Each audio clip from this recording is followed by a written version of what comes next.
सर्वभूतेषु मातृरूपेण संस्थिता। नमस्तस्यै नमस्तस्यै नमस्तस्यै नमो नमः। गुड मॉर्निंग, जय माता दी दोस्तों। आप सभी का स्वागत है मेरे यूट्यूब चैनल मधु की मुस्कान में। और दोस्तों हम लोग सब रेडी हो चुके हैं और पता है टाइमिंग क्या हो रहा है, 4:30 मॉर्निंग के 4:30 हो रहे हैं और हम रेडी हो चुके हैं। ये देखिए मेरे हस्बैंड भी रेडी हो गए हैं। अरे इधर हेलो कर दो, गुड मॉर्निंग कर दो जल्दी। Good morning good morning. बस हम रेडी हो चुके हैं और 5 o'clock जो टैक्सी वाले भैया हैं हमको छोड़ने जाएंगे रेलवे स्टेशन। तो बस अब हम सामान भी पैक हो चुका है, ये देखिए मैं आपको दिखा देती हूँ। सब रेडी है, सामान पैक हो चुका है, मेरा बेटा भी रेडी हो चुका है सब। और मैं अभी पूरी तैयार होके बैठ गई हूँ ताकि है ना हम ट्रेन में एक बार बैठ जाएं, क्योंकि हमको गोवा से मुंबई जाना है और जो ट्रेन का टाइमिंग है वो 8 o'clock का है। तो एक बार मुझे रात को 2-3 बार मैं उठ गई हूँ, क्योंकि कहीं ये मैंने सोचा कि ये नहीं हो कि ट्रेन मिस हो जाए, क्योंकि ट्रेन जो रेलवे स्टेशन है ना वो एयरपोर्ट से भी बहुत आगे है, बहुत दूर है। तो कम से कम 1-1.5 घंटे का रास्ता तो है ना। हाँ, तो बस इसीलिए फटाफट में तैयार हो गई, क्योंकि मुझे तो टेंशन हो जाती है। और एक बार हम मुंबई पहुंच जाए, ट्रेन में बैठ जाए, फिर मुंबई से उदयपुर की ट्रेन में बैठ जाए, फिर मैं टेंशन फ्री बस अपने घर पहुंच जाऊं। क्योंकि हम चाहे कितना भी घूम लें, चाहे कितना भी आराम मिल जाए बाहर, हमें अच्छे से अच्छी होटल में ठहरो, बट अपना घर तो अपना घर ही होता है। और अब रियल में मुझे अपना घर याद आ रहा है। और पता है 5-6 दिन हो गए हैं किचन में गए नहीं हैं, मतलब ना खाना बनाना ना बर्तन मांजना, मतलब इतना आराम मिला है। बट वो लाइफ भी अपनी लाइफ है और उसी में हम इंजॉय भी करते हैं। तो अब मैं उसको मिस कर रही हूँ। मुझे अपना घर जाना है, उसको पहले क्लीन करूँगी और पूरा सेट होंगी, और ये जो सब सामान है ना उसको धीरे धीरे जमाऊंगी। तो चलिए दोस्तों फटाफट से अब हम रेडी हो चुके हैं। वाटर बॉटल्स भी लेनी है, क्योंकि हम तो एसी के कमरे में बैठे हैं बट बाहर गर्मी है। हाँ, गोवा में भी बहुत गर्मी है, इसलिए यहाँ पर कभी भी आएँ तो आप है ना सनस्क्रीन लोशन लाना मत भूलिएगा। और उसको अच्छे से लगाइए, नहीं तो सनबर्न हो जाएगा। क्योंकि जिस दिन हम फर्स्ट डे गए थे ना वाघा बीच पे, तो बहुत मतलब हमारी स्किन ख़राब हो गई थी। 2 दिन लगे थे, बट हमने तो जबकि सनस्क्रीन लोशन भी लगा कर गए थे, फिर भी मतलब बहुत सनबर्न हो गया था। तो ठीक है दोस्तों, और आप मेरे व्लॉग्स देखते रहेंगे तो और आपको थोड़ा सा है ना, वो कहते हैं ना, थोड़ा सा हमको आइडिया मिल जाता है कहीं जाने का। तो मैं पूरी कोशिश करूँगी कि आपको मेरे मतलब वीडियो से कुछ तो हेल्प मिले। आप भी आइए गोवा में, क्योंकि लाइफ बहुत छोटी होती है और उसको फुल एंजॉय कीजिए। मेरी लाइफ में बहुत टाइम बाद ये टाइम मतलब आया, बट आया तो सही, कहीं ना कहीं गॉड ने मेरी बात सुना और मेरा सपना पूरा हुआ, मेरे बच्चों का सपना पूरा हुआ। ये हम फर्स्ट टाइम इतनी मेहनत से, मतलब अपनी मेहनत एक एक पाई जोड़ के जो हमने कुछ समय से हम सालों से इकट्ठा कर रहे थे, तो बस उसी को हम अपनी मेहनत की कमाई से घूमने का मज़ा ही अलग होता है। तो हम अपने दम पर निकले हैं, तो इसका मैं बहुत प्राउड करती हूँ। और हम दोनों ने अपने बच्चों का भी सपना पूरा किया और मेरे हस्बैंड ने मेरा सपना पूरा किया। तो बस मिलते हैं बाद में आज, ओके।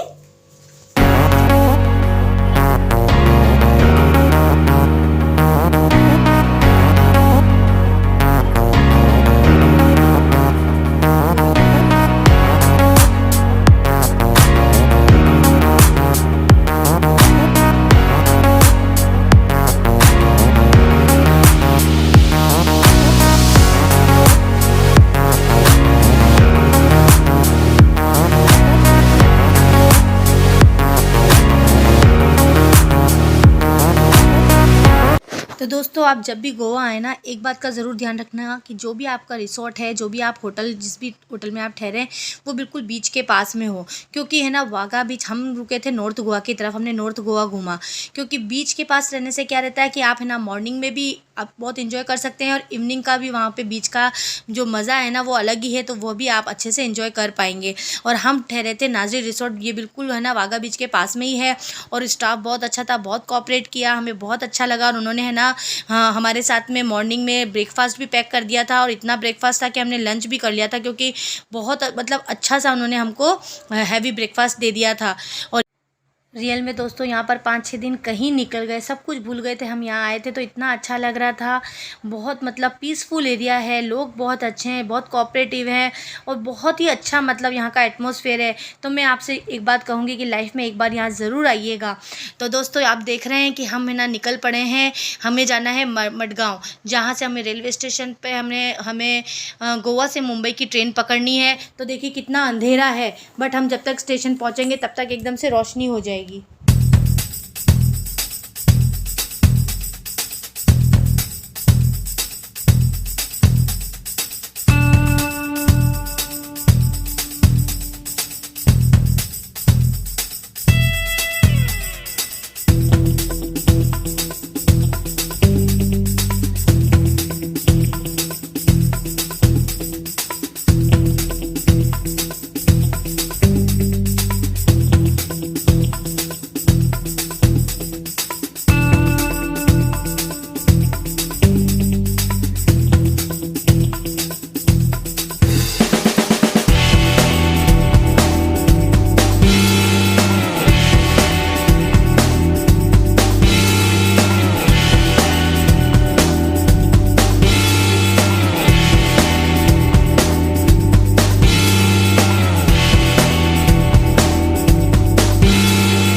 तो देखिए दोस्तों, सफ़र तो कटता जा रहा है और आप साइड में जो है ना, रोड साइड में जो आप पेड़ देख रहे हैं ना, आप इन पेड़ों को देखिएगा कितनी ग्रीनरी है। और सारे ना ये कोकोनट के पेड़ हैं। तो यहाँ पर इतनी ग्रीनरी थी, जैसे जैसे हम आगे बढ़ते गए ना, वहाँ का अपने अलग ही माहौल है हर जगह का। मुंबई में अलग से पेड़ पौधे हैं, हमारे राजस्थान में अलग से पेड़ पौधे हैं। तो मतलब हर एरिया का, हर जगह का अपना एक क्वालिटी होती है। तो यहाँ पर देखिए इस तरह से ग्रीन कलर के कोकोनट के पेड़ थे और इतनी ग्रीनरी थी, इतना अच्छा लग रहा था, बहुत ही सुंदर लग रहा था। बच्चों ने भी यहाँ पर बहुत इन्जॉय किया। और कहते हैं ना कि 2 साल बाद मतलब कोरोना के बाद में हम सबको इस तरह से थोड़ा सा बाहर निकलने को मिला, घूमने को मिला, तो कितना पीसफुल लगता है और रिफ़्रेशमेंट आ जाती है। तो अब भले ही मैं 4-5 साल कहीं नहीं भी ना जाऊँ ना, तो भी इन वीडियोस को देखकर वापस से इतना रिफ़्रेश हो जाएगा माइंड कि हाँ, फिर जीने की एक उमंग फिर से जाग उठेगी।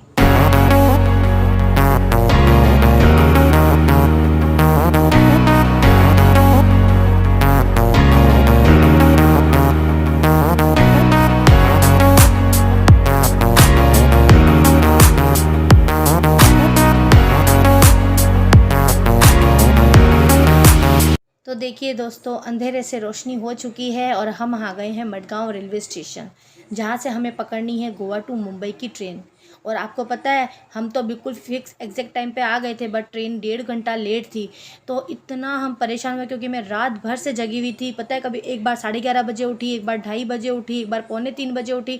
रात भर बस मैं यही देख रही थी कि कहीं ये ना हो कि हम सोते रह जाएं और अलार्म ही ना बजे। तो बच्चों ने और मेरे हस्बैंड ने तो मुझ पर बहुत गुस्सा किया। बोले कि तुम्हारी वजह से ना तो हम रात को सो पाए हैं और यहाँ पर भी ट्रेन 1.5 घंटा लेट है। तो सब बोर हो रहे थे। तो मैं और मेरे हस्बैंड तो देखिए यहाँ पर थोड़ा सा प्लेटफॉर्म के यहाँ पर थोड़ा सा घूमने लगे। और बच्चे भी बहुत बोर हो रहे थे। अब मैं क्या करूँ, मेरे को भी थोड़ी टेंशन हो रही थी कि कहीं ट्रेन नहीं मिस हो जाए इस वजह से। बट जब एक बार ट्रेन आ गई और हम बैठ गए, उसके बाद ही मुझे चैन मिला।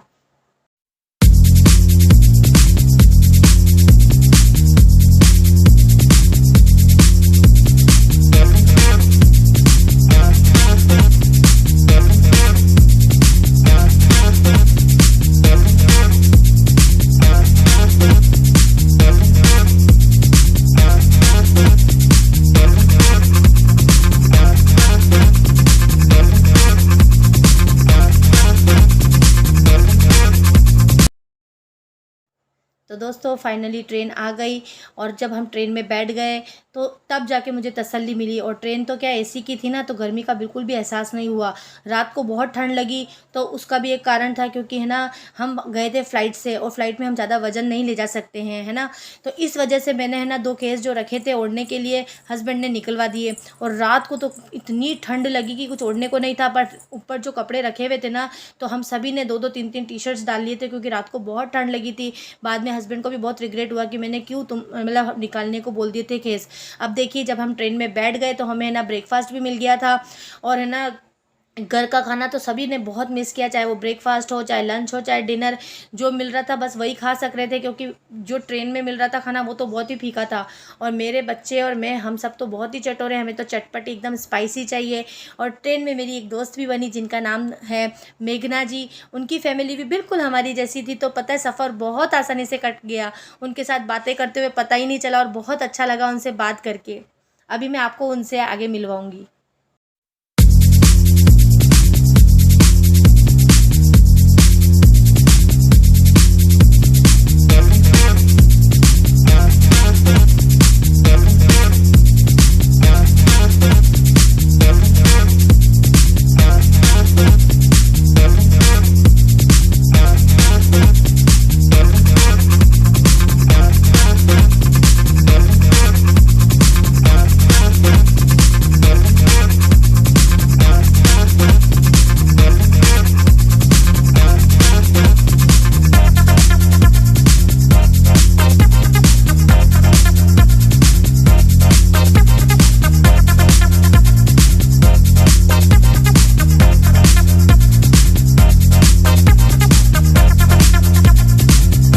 ट्रेन में जो हमें लंच मिला था वह था ये दाल, पनीर, चावल, फुलके, अचार, पर मुझे तो कुछ भी अच्छा नहीं लगा। बस मैंने और मेरे बेटे ने एक ही प्लेट से खाया, बाकी तो हमने उनको ऐसा कैसा पकड़ा दिया। बिटिया ऊपर बैठ गई थी, वो भी ये कह रही थी मम्मी आज तो घर का खाना रियल में बहुत याद आ रहा है, जैसे तैसे हमने खाया। बट हस्बैंड का है ना, क्योंकि हमारे 3 बर्थ इधर की तरफ थे और एक सीट हमें मिली थी दूसरी तरफ, तो है ना हस्बैंड ने कहा चलो मैं वहाँ बैठ जाता हूँ, तुम तीनों यहाँ पर बैठ जाओ, क्योंकि है ना ये स्लीपर भी थी और है ना सिटिंग भी था। तो दोस्तों वीडियो का मैं यहीं पर एंड करती हूँ, वीडियो के साथ बने रहिएगा। नेक्स्ट वीडियो में मैं अपनी फ्रेंड से भी आपको ज़रूर मिलवाऊंगी। और अभी तक आपने मेरे चैनल को सब्सक्राइब नहीं किया है तो सब्सक्राइब कीजिएगा, लाइक कीजिएगा और शेयर कीजिएगा, और अपने परिवार का ध्यान रखिएगा दोस्तों। Bye, take care.